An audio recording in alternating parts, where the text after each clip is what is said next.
ये मुंबई का छत्रपति शिवाजी टर्मिनस है, जो हर दिन लाखों यात्रियों की आवाजाही से गूंजता है। मगर इस स्टेशन के बीचों बीच एक पुराना सीलन भरा कॉरिडोर है, जो दशकों से बंद पड़ा है। रेलवे स्टाफ के बीच ये पुराना माल सेक्शन के नाम से मशहूर है, जहां कभी मालगाड़ियों की निगरानी होती थी, लेकिन अब सिर्फ फाइलों की गर्द और दीवारों पर उभरी सीलन की बदबू बची है। रेलवे के स्टाफ इंस्पेक्टर अरविंद राय, 32 साल का जिम्मेदार और शांत स्वभाव का अफसर, हाल ही में यहाँ की ऑडिट की जिम्मेदारी संभाल रहा था।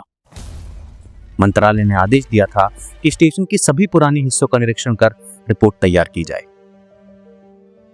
पर अरविंद ने कभी सोचा भी नहीं था कि यह काम उसकी जिंदगी को उलट पुलट कर रख देगा। जब वो पहली बार माल सेक्शन के भीतर गया तो एक सन्नाटा जैसे उसके शरीर में उतर गया। मोबाइल नेटवर्क जैसे दरवाजा पार करते ही गायब हो गया। टॉर्च की नई बैटरी अचानक धीमी हो गई। हवा में एक सड़ी हुई मगर जानी पहचानी सी गंध थी, जैसे कोई पुरानी याद समय के अंदर गल गई हो। वह धीरे धीरे बेसमेंट की सीढ़ियां उतरता है और सामने आता है एक लोहे का भारी दरवाजा, जिस पर धुंधले शब्दों में लिखा था लॉकर रूम 89। वो दरवाजा जंग खाया हुआ था। अरविंद के थोड़ा हिलाने पर वह खुल गया। अंदर अंधेरा था, बस एक हल्की सी रोशनी दीवार के कोने से आ रही, जो किसी पुरानी ट्यूबलाइट जैसे झपक रही थी। जैसे ही वह कमरे में घुसा, उसकी नजर सामने दीवार पर टंगी एक तस्वीर पर पड़ी। वो एक पुरानी पेंटिंग जैसी लग रही थी, जिसमें 4 रेलवे कर्मचारी खड़े थे, काले कोट, टोपी और हाथ में टॉर्च। मगर सबसे अजीब बात यह थी कि उन चारों में से एक का चेहरा हूबहू अरविंद जैसा था। उसने अपनी आंखें मसली और दोबारा उस तस्वीर को टॉर्च मारकर देखा। क्या ये उसका भ्रम था या कोई रोशनी की कोई चाल? उसने तुरंत फोन निकाला और तस्वीर क्लिक करने की कोशिश की, पर उसका फोन हैंग हो गया और खुद ब खुद रीस्टार्ट होने लगा। अरविंद वहां से बाहर निकल आया और अपने और कामों में व्यस्त हो गया। जब वो रात को सोया तो उसे वो फोटो, वो पेंटिंग उसे अपनी नींद में नजर आने लगी। अगले दिन अरविंद फिर से फाइलों की खोज में बेसमेंट में गया। एक कोना था जिसमें पुरानी रजिस्ट्रियां और गार्ड्स की ड्यूटी की बुक्स पड़ी थी। उन पर बहुत सारी धूल पड़ी थी और वो डायरियां फटी पुरानी थी, और एक रजिस्टर पर कुछ नाम लिखे थे। Ram Sahay, head watchman; Suresh, shift officer; Shyamlal, signal man; और नीरज दत्त, रिकॉर्ड कीपर। और नीचे एक तारीख लिखी थी, 13 अगस्त 1984, लापता। उसके आगे एक लाल निशान खींचा गया था, लेकिन वह तारीख वही थी जिस पर पेंटिंग के नीचे हस्ताक्षर बने थे। अरविंद को झटका सा लगा। वह ऊपर आया और स्टेशन के पुराने कर्मचारियों से पूछताछ करने लगा। वहीं स्टेशन पर एक बूढ़े चाय वाले ने, जो इस स्टेशन पर दशकों से चाय बेच रहा था, उस आदमी ने अरविंद को कुछ बताया। जनाब, लॉकर नंबर 89 का नाम मत लिया करो। साहब, वहां 4 लोग थे कि एक रात वो चारों लोग ड्यूटी कर रहे थे। उसी दौरान उन्हें एक बक्से में बहुत सारा सोना और बहुत सारे पैसे मिले। उन्होंने वो चोरी कर ली और एक बुजुर्ग भिखारी जो माल सेक्शन के बाहर बैठा करता था, उसकी हत्या कर दी। लोगों ने सुना था कि उस भिखारी के पास कोई पुराना राज था जो रेलवे की जमीन से जुड़ा था। चारों ने मिलकर उसे वहीं मार दिया और लाश को लॉकर रूम के भीतर छुपा दिया। अगली सुबह वे चारों गायब हो गए। स्टेशन पर खोजबीन हुई लेकिन कुछ नहीं मिला, न लाश न लोग। बस उस कमरे में एक पुरानी पेंटिंग टंग गई। किसी को नहीं पता वो पेंटिंग वहां कैसे आई। अरविंद घर आ गया,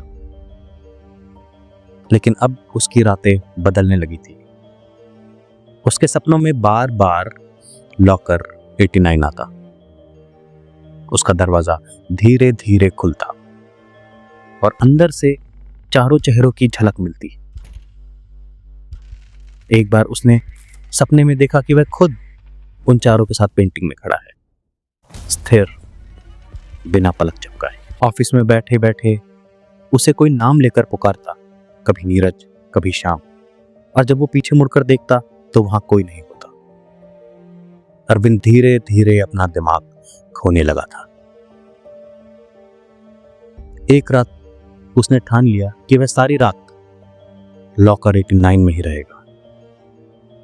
उसे लोगों ने मना किया, लेकिन अरविंद इस गुत्थी को सुलझाना चाहता था। वो अपने सपनों को रोकना चाहता था। उस रात अरविंद लॉकर नंबर 89 की ओर निकला। वो सीढ़ियों से नीचे उतरा। चारों तरफ घुप अंधेरा था। उसके हाथ में सोलर लालटेन थी, एक कैमरा था और अपना मोबाइल। उसने घड़ी देखी, लगभग 2:15 बजे थे। कमरा अंधेरे में डूबा था। चारों ओर धूल, जंग लगे लॉकर्स और दीवार पर वही तस्वीर। तभी अचानक ट्यूबलाइट झपकने लगी। दीवार से आ रही गंध अब गाढ़े खून जैसी लगने लगी थी। एकदम से वहां जंग लगी अलमारी का दरवाजा खुला, वो भी बिना किसी हवा के। उसके अंदर 4 यूनिफॉर्म थी, बहुत साफ सुथरी, जैसे कि उन्हें अभी अभी वहां लाकर रखा हो। और उसके नीचे एक पुरानी डायरी। उसने डायरी खोली तो उस पर बड़े बड़े काले शब्दों से लिखा था, हमने जो किया उसका अंजाम अब तुझ पर है। अगले ही पल कमरे का तापमान गिर गया। वहां सांस लेना भी मुश्किल हो गया। रिकॉर्डर खुद चालू हो गया और उसमें से धीमी धीमी आवाज आई, चौथा है। अरविंद हड़बड़ा गया। उसने झट से अपना मोबाइल अपने हाथ में लिया और वो डायरी लेकर सीढ़ियों से होते हुए वापस उस लॉकर रूम से बाहर जाने लगा। वो अब बाहर आकर स्टेशन पर बैठा था। ट्रेन की आने जाने की आवाजें हो रही थी। वो एक सीट पर बैठा था। वहां आसपास कोई नहीं था। वो अब मानसिक रूप से टूट चुका था। अचानक उसे अपने पीछे से किसी के पैर घसीटने की आवाजें आई। उसने देखा तो वहां एक बूढ़ा आदमी था जो अपने पैर रगड़ रगड़ कर चल रहा था। धीरे धीरे वो उसकी ओर आ रहा था। जब अरविंद ने उसे देखा तो ये समझ चुका था कि ये वही बूढ़ा आदमी है जिसको उन 4 लोगों ने मार दिया था। अरविंद अब मानसिक रूप से पूरी तरीके से टूट चुका था। वह लॉकर 89 के बिना रह नहीं पाता था। वो घर की दीवारों पर भी उस पेंटिंग की कॉपी बना था। वो अपने आप से ही बातें करता और सपनों में उन 4 से बातें करता। एक दिन उसे स्टेशन में एक फाइल मिली जिस पर लिखा था रीपेंटिंग ऑर्डर 1985 और उस पर 4 स्टाफ मेंबर्स की पेंटिंग उकेरी गई थी ताकि वो उसकी स्मृति बनी रहे। नीचे किसी ने साइन भी किए थे, ए रॉय। अरविंद ने लॉकर 89 की चाबी वापस ली और रात को वहीं चला गया।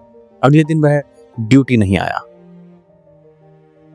उसे ढूंढने के लिए सर्च पार्टी भेजी गई। लॉकर 89 बंद था।